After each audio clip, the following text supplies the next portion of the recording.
How to get sunflower seed in Roblox Grow a Garden. Hey everyone, welcome back to our channel. So today in this video tutorial, we'll be discussing about getting a sunflower seed in Roblox Grow a Garden. So to get the flower seed packs, you can buy it from Honey Shop. You can buy the flower seeds pack for 10 honey each, and you can also alternatively buy them for 199 Robux.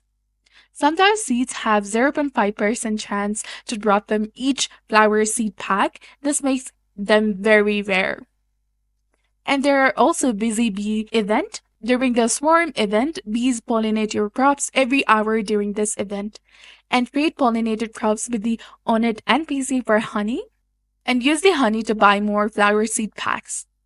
So why sunflowers are valuable? Sunflowers are divine crops, meaning that they are very valuable and rare. Each sunflower sells for about 135,000 shekels, making them very profitable. So sunflowers keep producing crops after planting, increasing long-term profits. So the sunflower take about 30 minutes to grow fully. When this is slow, their high value makes it worthwhile. So that's it for the video. If you found this informative, please like, share, and subscribe. Thanks for watching. We'll see you again in the next one.